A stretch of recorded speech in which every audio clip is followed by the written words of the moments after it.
Here's a full, emotionally charged and cinematic story script, written for a 40-minute YouTube narration, starting with a gripping hook and built to hold audience attention till the end, complete with emotional turns, humanity, and an unforgettable ending.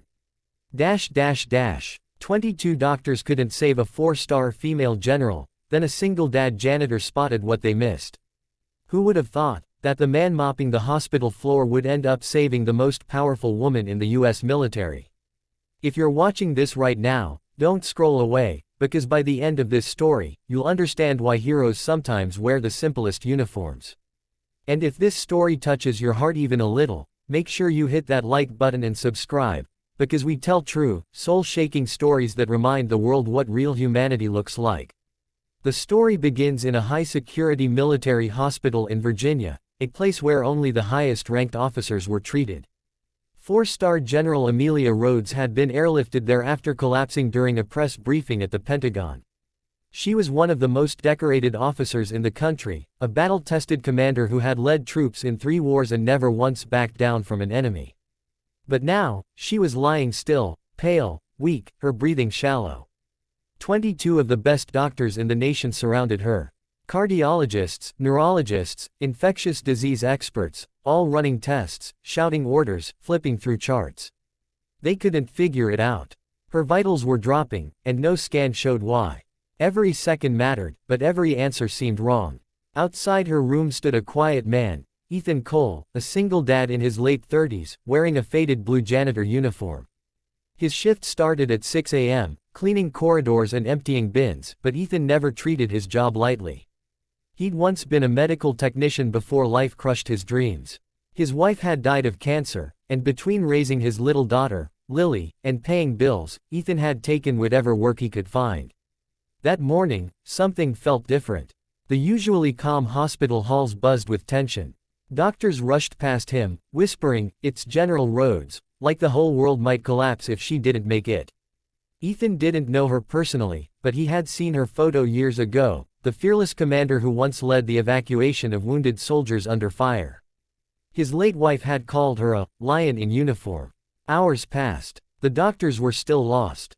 Ethan, mopping near the nurses' station, overheard fragments of their debate: toxic reaction, stroke, unknown infection. Every theory failed. Then came a faint sound, a small gasp, like someone choking.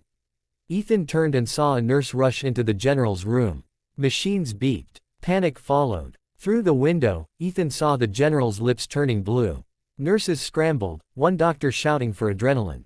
Something in Ethan's gut twisted. He noticed something no one else seemed to. Her fingertips, they weren't just pale, they were dusted with something faintly yellow. A residue, barely visible under the light. He frowned, thinking back to when he used to assist in labs. That color, he'd seen it before. Without thinking, he stepped closer, but a guard blocked his way. "Sir, you can't be here," the guard said. Ethan swallowed hard. "I think you're missing something," he said quietly. The guard stared, ready to push him back. "Sir, move." But Ethan didn't. "That yellow residue on her hands, it's not infection. It's chemical. Check her uniform tags," he said desperately. The lead doctor turned, annoyed. "Who are you two?" "I used to work in diagnostics," Ethan said, his voice shaking.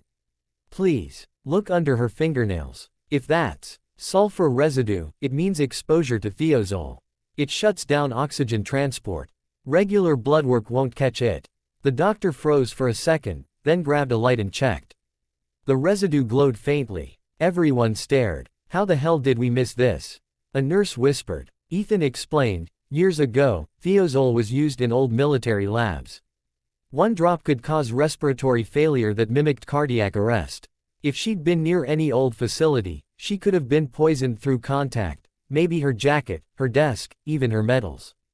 The team moved fast. They ran the blood test Ethan suggested, and he was right. Traces of the toxin were present. The antidote wasn't common, but the hospital still had some in storage for emergencies. They administered it immediately. For 2 hours, the room stayed tense. Then, just as hope seemed lost, the monitor beeped stronger. The color returned to General Rhodes's face. Her breathing steadied. The doctors exhaled. One of them turned to Ethan, stunned. "You just saved a 4-star general," he said quietly. Ethan shook his head. No, sir. Just did what anyone would have done if they were paying attention. 2 days later, General Rhodes opened her eyes. The first thing she asked was, who found it? When they told her, she requested to see him immediately. Ethan entered her room, nervous, holding his cap in his hands.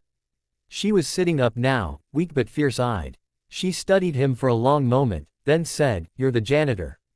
"Yes, ma'am," Ethan said softly. She smiled faintly. "No. You're a soldier without a uniform." Tears welled in her eyes. "They told me 22 doctors couldn't figure it out. I owe you my life." Ethan shook his head again. "No, ma'am, you don't owe me anything. Just, keep leading people like my wife believed you could." The next morning, something unbelievable happened. The hospital director called Ethan into the lobby, and there stood General Rhodes, fully dressed in uniform, medals gleaming, cameras flashing. She stepped forward and pinned a silver badge on his chest, the Distinguished Civilian Medal of Valor. She announced to the crowd, "Heroes don't always carry rifles or stethoscopes. Sometimes, they carry mops, and hearts that see what others overlook." Ethan's daughter, Lily, stood in the front row, clapping with tears in her eyes. For the first time in years, Ethan felt something heavy lift off his shoulders, like his late wife was watching, whispering, "You did good." From that day on, Ethan was no longer just the janitor. The Pentagon offered him a position as a medical safety consultant, using his background and instincts to train others. But he never forgot that night, or the woman whose life reminded him why paying attention, caring, and acting on what's right can change everything. Because sometimes, it's not about ranks, badges, or titles. It's about heart. And the heart of a single dad who refused to walk past what others ignored, saved a nation's hero. If this story inspired you, give it a like, share it with someone who needs hope today, and subscribe for more true stories that prove heroes come in all forms.